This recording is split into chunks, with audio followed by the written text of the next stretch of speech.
बिस्मिल्लाहिर्रहमानिर्रहीम। अस्सलाम वालेकुम नाज़रीन, आप यूट्यूब चैनल देख रहे हैं, मैं इमरान खान हूं। इस वीलॉग के शुरू के हिस्से में थोड़ा सा खबरें मेरे पास हैं, लेकिन पहले मैं कुछ तज्जिया आपके सामने रखना चाहता हूं और ये हालात हाज़रा पे है और इस बात को पाकिस्तान में सबको समझना पड़ेगा।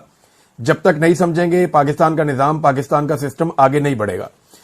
इमरान खान ने एक्चुअली जो बुनियादी चीज़ की है वो ये की है कि जितने भी पाकिस्तान के रवायती सियासतदान हैं, खासतौर पर शरीफ खानदान या जरदारी खानदान या नवाज शरीफ या आसिफ अली जरदारी, उनको शर्म दिलाई है कि देखो जेल ऐसे भी काटी जाती है। आज नवाज शरीफ और जरदारी साहब जब अपने आप को देखते हैं तो उन्हें शर्म तो जरूर आती होगी कि वो एक दिन भी ऐसी जेल नहीं काट सकते जैसी जेल में इमरान खान साहब को रखा गया है। यानी ये तो कोठियों के अंदर रहते थे ना, इनकी तो मुलाकातें ही खत्म नहीं होती थी, दर्जनों के हिसाब से रोजाना मुलाकातें करते थे और जेल से मुतसल अलग जो पूरे एरियाज बने हुए होते हैं वीवीआईपी किस्म के, वहां पे ये रहते थे। दिन रात इनका अमला इनके पास रहता था, खिदमतगार इनके पास मौजूद रहते थे। हालांकि जुल्फिकार अली भुट्टो साहब ने एक सख्त जेल काटी, लेकिन उनकी भी मुलाकातें नहीं रोकी गई, फैमिली के साथ उनकी मुलाकातें होती रहीं। ये पहली मर्तबा हो रहा है कि एक लीडर को उसकी फैमिली से मिलने नहीं दिया जाता, बच्चों से बात ही नहीं करने दी जाती, हर तरह की सहूलतें उससे छीन ली गई हैं, उसको तन्हाई के अंदर रख दिया जाता है, बाज़ औक़ात कई कई दिन के लिए उसको उसके सेल के अंदर बंद कर दिया जाता है। तो इस किस्म का रवैया आज तक कभी भी किसी साबिक वज़ीर आज़म के साथ या किसी लीडर के साथ हुआ नहीं है, जो इमरान खान साहब के साथ या उनके खानदान के साथ गुज़िश्ता 3 साल से हो रहा है। बहनों को गिरफ्तार करके बंद कर दिया, बीवी को गिरफ्तार करके बंद कर दिया। यानी बहुत बदतरीन हालात में भी याया खान ने उसकी बीवी को नहीं पकड़ा था, शेख मुजीब की। इसी तरह जो ज़ियाउल हक था उसने जुल्फिकार अली भुट्टो की बीवी और बेटी को नहीं पकड़ा था। इसी तरह परवेज मुशर्रफ ने नवाज शरीफ की बीवी को गिरफ्तार नहीं किया था, लेकिन आज इमरान खान साहब की अहलिया को भी गिरफ्तार किया गया, उनकी बहनों को भी गिरफ्तार किया जाता है और बार बार गिरफ्तार किया जाता है।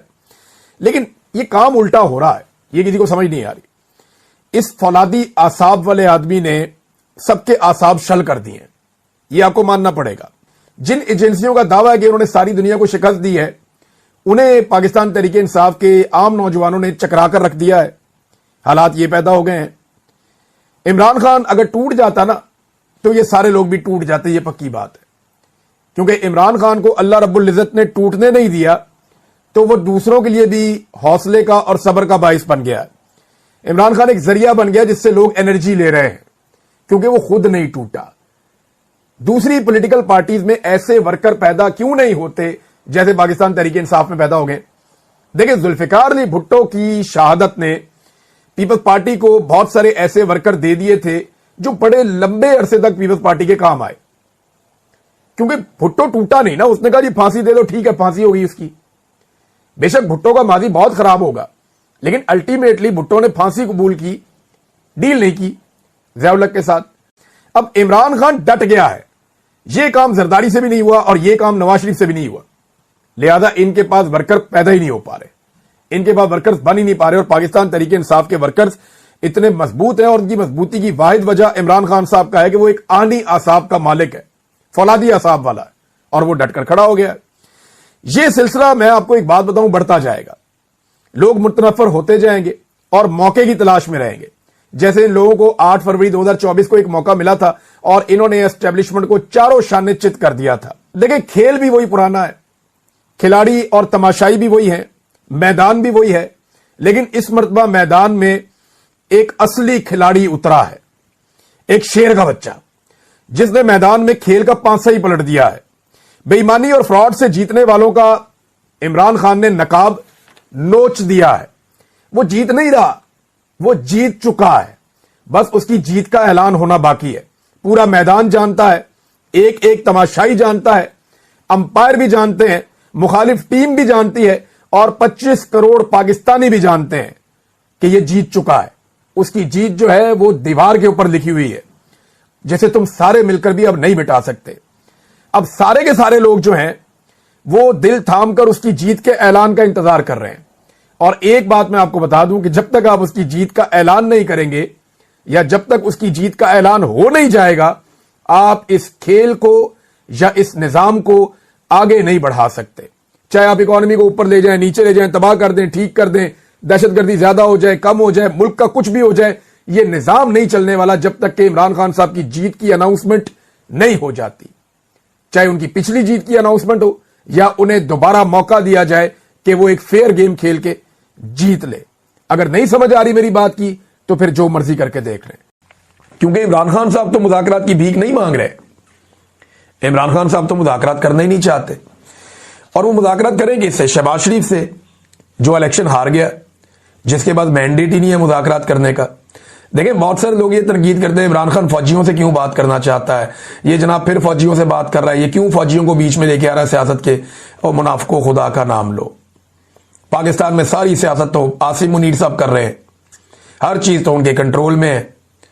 शहबाज शरीफ और ख्वाजा आसिफ और सारी पार्टी रज रज के रोजाना कह रहे हैं कि जी आसिम मुनीर कर रहे हैं जो कर रहे हैं, आसिम मुनीर के कंट्रोल में पाकिस्तान है।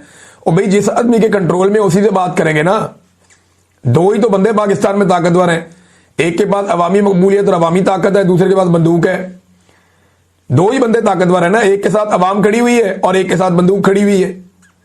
इन्हीं दोनों के बीच में बात होनी है ना, या बाकी लटरम पटरम इनके साथ बात करेंगे जो बेचारे ना 3 में है ना 13 में है।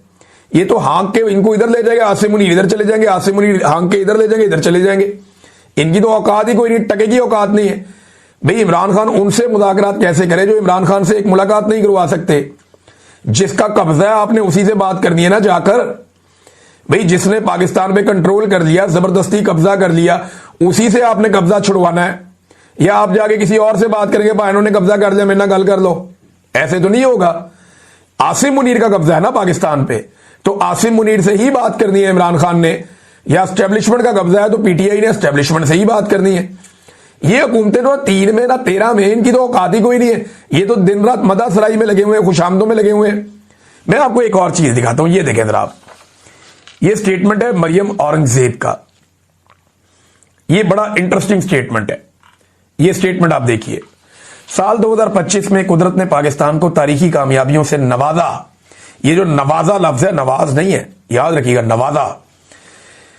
पाकिस्तान को तारीखी कामयाबियों से नवाजा। फील्ड मार्शल सैयद आसिम मुनीर की जुर्रत, स्ट्रेटेजिक बसीरत और गैर मुतजलजल अज़म ने न सिर्फ मुल्की सलामती को यकीनी बनाया बल्कि पाकिस्तान की ताकत और इस्तकामत को मजीद मजबूत किया। मरियम औरंगजेब। अब इन लोगों से बंदा क्या मुज़ाकरात करे, इनकी तो औकात ही टके की नहीं है। एक दौर में मरियम औरंगजेब कहती थी कि नवाज शरीफ एक नशा है। क्या है जी? नवाज शरीफ एक नशा है। और आज वो खातून भी आसिम मुनीर की तारीफें कर रही। खुरम दस्तगी आसिम मुनीर की तारीफें, शहबाज शरीफ आसिम मुनीर की तारीफें, मरियम नवाज आसिम मुनीर की तारीफें। जितने इनके ऊपर से लेके नीचे तक एमएनएस, एमपीएस, सेनेटर्स हैं, वो दिन रात आसिम मुनीर को अपना लीडर मानते हैं। इनमें कोई भी ऐसा नहीं है जो नवाज शरीफ को अपना लीडर मानता हो। तो जब नवाज शरीफ लीडर ही नहीं है, लीडर आसिम मुनीर है नून लीग का, और आसिफ अली जरदारी और बिलावल ने दोनों ने बेनजीर भुट्टो की बरसी में बताया कि जुल्फिकार भुट्टो और बेनजीर भुट्टो से भी बड़ा लीडर आसिम मुनीर है, जितनी उन्होंने गेम चुक दी उनकी।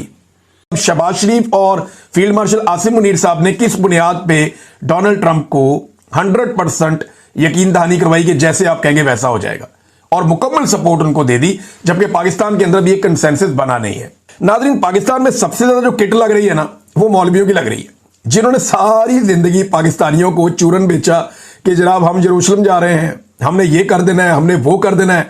कोई नाम लेके दिखाए, कोई ये करके दिखाए, कोई ये वाली बात करके दिखाए, हम वो कर देंगे। उधर जनाब शहबाज शरीफ साहब के फोटोज आ रहे हैं बेहतरीन किस्म के, खुशगवार मूड के अंदर, अमेरिकन जूश कांग्रेस के सदर के साथ, और जनाब साथ वफद के अंदर एक खातून मौजूद हैं जो प्रो इसराइल हैं बहुत ज्यादा, और उनको एक्सेस भी है शहबाज शरीफ साहब के जो है वो सीक्रेट फाइल्स तक, और वो ये क्लेम भी करती हैं कि अब पाकिस्तान इसराइल को तस्लीम कर ले और कर लेगा। तो ये बड़ी इंटरेस्टिंग चीज है। लेकिन इसके ऊपर जो सबसे ज्यादा मजा आ रहा है ना, वो मौलवियों का आ रहा है, जिन्होंने सारी जिंदगी कौम को बेवकूफ बना के माल बनाया। ये मुल्ला मिलिट्री अलायंस ने मिल के कौम को बेवकूफ बनाया, और कौम को ये कहते रहे कि अपने जनाब फलानी भी जंग लड़नी है तो फलानी भी जंग लड़नी है, और इन्होंने बड़ी बड़ी तकरीरें की। लेकिन आज ये दोनों बिल्कुल ऐसे चुप बैठे, सुम्मुम बुकमुन, यानी बिल्कुल खामोश, चुप, गुमसुम, चूड़ी निकल रही इनकी। और वजह जो है सवाए फजलुर रहमान साहब के, फजलुर रहमान साहब इस पॉलिटिक्स को जानते हैं और उन्हें पता है कि होना के बड़े जीरक सियासतदान है, उनकी सियासत इसके ऊपर खड़ी है। उन्होंने स्टेटमेंट देने शुरू किए, लेकिन मेरा नहीं ख्याल कि एस्टेब्लिशमेंट के लिए फजलुर रहमान साहब को मुश्किल बनेंगे। अगर वो ये फैसला कर लें कि फजल रहमान साहब कोई ना कोई रास्ता निकाल लेते होते हैं, यहां से भी निकल ही आएगा। नादरीन, अब आ जाएं गंडापुर साहब वाले मामले पे। देखिए, परवेज खटक ने, महमूद खान ने, उस्मान बज़ार ने और बहुत सारे इमरान खान साहब के साथी हैं, दोस्त हैं, असद उमर हैं, अली जैदी हैं, इमरान इस्माइल थे, बहुत सारे और लोग हैं, ढेर लगा हुआ है। सब ने इमरान खान साहब से गद्दारी की, लेकिन किसी ने उनकी फैमिली पे हमला नहीं किया। यह हमला गंडापुर ने किया, और गंडापुर ने यह हमला उस वक्त किया जब गजा का और इसराइल का मामला पाकिस्तानी हुक्मरानों के सर पे चढ़ा हुआ है। तवज्जो हटाने के लिए ऐसा लगता है ये किया गया। भाई, इस वक्त गजा के ऊपर, इसराइल के ऊपर इनकी फैंटी लग रही है, उठा के एक नया टॉपिक छेड़ दिया। ट्रंप इनको चौक में खड़ा करके बार बार बेनकाब कर रहा है कि ये मेरे साथ खड़े हैं, मेरे बंदे हैं। उस वक्त गंडापुर ने रेस्क्यू कर लिया। इनके खुफिया राबते सामने आ रहे हैं, तस्वीरें आ रही हैं, उस पर गंडापुर बाद ने अलीमा खान के ऊपर चढ़ाई कर दी। जब कश्मीरी सड़कों पे बैठे हुए हैं, उनके काफिले चल रहे हैं, वो अपने मुतालबात मनवा रहे हैं, उस वक्त गंडापुर ने रुख मोड़ के तवज्जो इधर करवा दी। जब कॉमनवेल्थ की रिपोर्ट आई जिसमें साबित हो रहा है कि पाकिस्तान के अंदर एक जाली रजीम है जिसको धांधली के साथ लाकर बिठाया गया है, और इतनी लेट वो रिपोर्ट आई, इस पे बात करने के बजाय फिर अलीमा खान। ये फैमिली पे इतना बड़ा हमला इन्होंने कर दिया गंडापुर साहब को। कोई भी अक्लमंद आदमी हो तो आपको लगता है कि वो ये इल्जामात अपने मुंह से दोहराएगा? यानी गंडापुर साहब को अकल नहीं है। इन्होंने क्या किया कि वीडियो बना के वो तमाम इल्जामात जो इन्होंने इमरान खान साहब के सामने बैठ के अलीमा खानम पे लगाए, वो वीडियो बना के उनको रजिस्टर कर दिया कि हाँ मैंने लगाए। अब ये उससे भाग ही नहीं सकते, ये उससे भाग ही नहीं सकते। और मैं जितना अलीमा खानम को जानता हूं या इमरान खान को जानता हूं, इमरान खान इनको टके की सियासत नहीं करने देगा अपने बलबूते के ऊपर, इन्हें कोई सियासी पोजीशन नहीं देगा। ये बहनें उस वक्त भी निकली थी जब परवेज मुशर्रफ का दौरे हुकूमत था, और उस वक्त भी इनको मर्दाना पुलिस ने पकड़ पकड़ के गाड़ियों में डाल के गिरफ्तार किया था। इन्होंने तब भी अपने भाई के लिए आवाज उठाई थी, अपने भाई के हर जलसे में ये जाती रही इमरान खान की बहनें।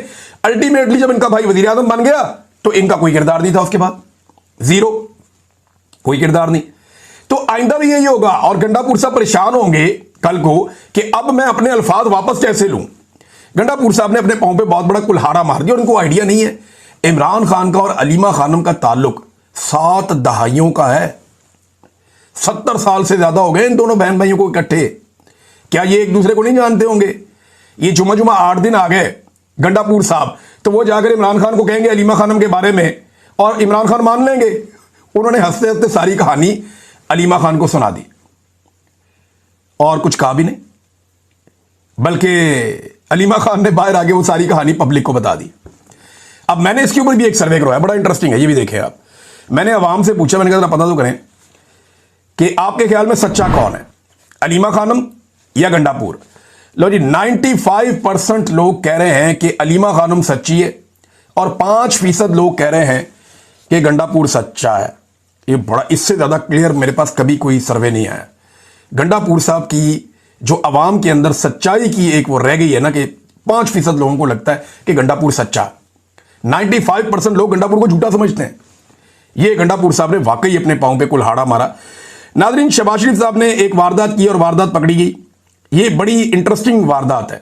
इन्होंने किया ये कि इमरान खान साहब का जो वो पड़ा हुआ था ना अक़वाम मुत्तहिदा के अपने यूट्यूब ऑफिशियल चैनल के ऊपर, वो सबसे ज्यादा इमरान खान साहब की तकरीर वहां पे देखी गई आज तक। वो 7.5 मिलियन के करीब है शायद। इतना ज्यादा लोगों ने इमरान खान साहब को वहां पे सुना। अब शहबाज शरीफ साहब का ना 1.5 लाख पे जाके कोई 1.5 पौने 2 लाख के बीच में जाके रुक गया था, आगे बढ़ ही नहीं रहा था। अचानक जनाब सुबह पता चलता है कि ये तो 13 लाख पे पहुंच गया। ये 13 लाख पे कैसे पहुंच गया? फिर लोगों ने रिसर्च करना शुरू किया। डिजिटल दौर है ना, बड़े बड़े टेक्निकल लोग बैठे हुए हैं। तो अब सोशल मीडिया पे ये क्लेम किया जा रहा है सबूतों के साथ कि जनाब ये इश्तिहार बना के किया इन्होंने, यानी इस शहबाज शरीफ की वीडियो का इश्तिहार बना के वीडियो में डाल डाल के चलवाते रहे, और वो व्यूज इनको आते रहे हैं। वो कोई 10 सेकंड का व्यू होगा, कोई 15 सेकंड का व्यू होगा, लोग स्किप कर देते हैं, आगे निकल जाते हैं। तो इस तरह की कोई कहानी लोग सुना रहे हैं। मैं इसको टेक्निकली नहीं जानता ये क्या चीज है, लेकिन जो टेक्निकल लोग हैं वो बार बार सोशल मीडिया पे क्लेम कर रहे हैं। मैं कभी ये इश्तिहारबाजी में पढ़ा ही नहीं, मुझे पता ही नहीं इसका। मैं इस साइंस को भी नहीं समझता। मुझे सिर्फ ये काम अपना जर्नलिज्म करना आता है। ये वीडियो की अपलोडिंग भी कोई मुझे कहेगा तो मेरे से ये भी नहीं होती, वो भी अलग लोग हैं जो करते हैं। तो ये जो शहबाज शरीफ साहब के व्यूज हैं, इनके बारे में पोल खोल दिया पकड़ के सोशल मीडिया के ऊपर जो टेक्निकल लोग हैं उन्होंने, कि जनाब ये पैसा कौम का खर्च कर करके, पैसा इसके अंदर इंजेक्ट करके डाल के इन्होंने इसके व्यूज बढ़ाए